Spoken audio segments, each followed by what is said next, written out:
Exam එකකදී දැන් මේ concentrate කරගන්න බැහැ. ඒකනේ කියන්නේ එක්සෑම් එක ඉස්සරහම ඉඳලා බෝඩ් එකක් ඉස්සරහම ඉඳලා එක්සෑම් කරනවා. ඒකට අර බෝඩ් එකක් ගන්න දේ කොහොමද කියලා.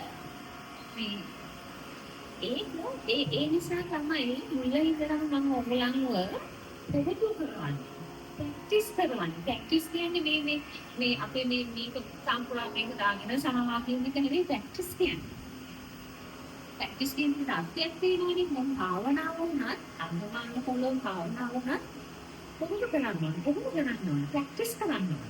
නැත්නම් තමයි මේ ඔබලා දැසිතාව භාවනා කරන එකත් එකපාරට මේ අපි අර භාවනා යෝගීව ඉඳගෙන මේ කරන්නේ කොටික්ම දැනෙන්නේ ඒකෙත් ස්ටෙප් බයි ස්ටෙප් අපි ඉන්නවන්නේ ඒ වගේ තමයි මේ නම්බරේ සිංගල් එකේ විශේෂයෙන් මැසේජ් කරලා ඒක මේ චිනා ප්‍රැක්ටිස් කරනවා. කන්සන්ට්‍රේට් කරන එක ප්‍රැක්ටිස් කරනවා. ඒ කියන්නේ හිත එකඟ කරගන්න එක ප්‍රැක්ටිස් කරනවා. ඒකෙන් මේ සබ්ජෙක්ට් එක ගන්න උච්චාර කරනවා. දැන් අවුරුදු ගාණක් තිස්සේ උගල කරගෙන එනවානේ. නේද? වටේනේ රිලීස් රිලැක්ස් එකක් නෙවෙයි. එතකොට මේක හරියට කරනවා නම් කොච්චර රිලැක්ස් එකක් තියනවද කියලා ඒක අවබෝධ කරගත්ත එක තමයි ගන්න. තාමේ අවබෝධය ගන්න ඇවිල්ලා නැහැ. සබ්ජෙක්ට් එක හරහා කොහොමද රිලැක්ස් වෙන්නේ, ඒක කොහොමද කන්සන්ට්‍රේට් කරන්නේ කියන එක ගැන තාම අවබෝධයක් නැහැ මට හිතන්නේ. ඒකයි බය වෙන්නේ. හරි ඒක බය වෙනවා. ඒක ආඩත් පොදුයි. ඒ වගේ ඒක එන බය කන්ට්‍රෝල් කරගන්නවා. කොහොමද කන්ට්‍රෝල් කරගන්න ඕනේ? ඒකයි කොහොමද? ඒකට මම ස්පීකර් එකක් ගන්නවා. දැනනද ඒක ගෙදෙන්න පුරුදු කරනවා. ඒක කරගන්න පිට මනස එක තැන තියාගන්න එක මම මේ කියලා දෙන මේ එක්සර්සයිසස් මේ අභ්‍යාස වලින් ගෙදර පුරුදු කරන්න ඕනේ. දැන් මෙතන ඇවිල්ලා මේ පොඩි කාලෙට ඒක කරන්න අමාරුයි මම කියලා දෙනවා. මේකම කියන්න. මේක කරන්න කියලා ඔයගොල්ලන් කියලා දෙනවා. ඒක ප්‍රැක්ටිස් කරන්න ඕනේ ගෙදර ගිහිල්ලා. දැන් අපි මේ උදාහරණයක් විදිහට අපි දැන් සාකේලින්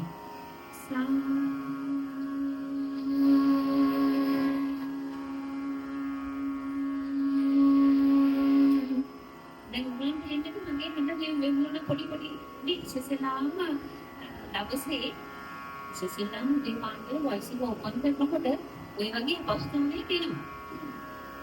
දෙන්න අපි බයික ඉඳන් ඉඳන් නෙලිකලා. ඒක පාඩම් ප්‍රැක්ටිස් කරනකොට ඔය අපහසුතාවය වෙනවා. ඒකට තමයි ඉස්සෙල්ලා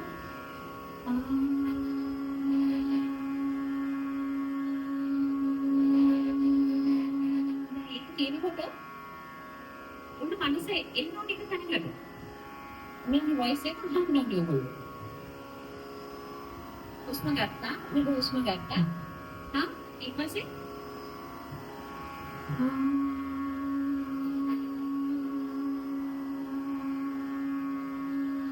වොයිස් එක අහුම්කම් දෙනකොට ඔන්න ඇහෙනවා තමන්ගේම වොයිස් එකේ අඩුපාඩු. දැන් මගේ වොයිස් එක වෙවුලනවා. දැන් ඒක නැති කරගන්න ඕනේ.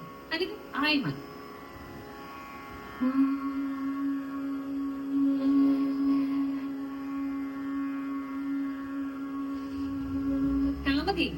තාම පොඩි ඊළඟ සැරේ ආයෙ හදා ගන්න ඕනේ.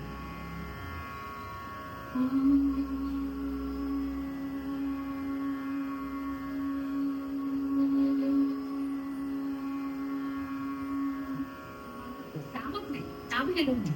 ඒකට ඒක කොච්චර ප්‍රැක්ටිස් කරන්න ඕනද කියලා නිකන් හිතන්න. ඒක කන්සන්ට්‍රේෂන් නේ. දැන් දාගත්ත සාදින යනවා පිළියනවා ගෙදරට යනවා කුසියට යනවා ඒක නෑ. ඒක මොකද පියාගන්න. මුදම දේ තමයි ඔයගලගේ ගයන ගම වොයිස් එක අවුම්කම් දෙන්න. මේක මොනවද ගැන හිතන්න බෑ. දෙන්න.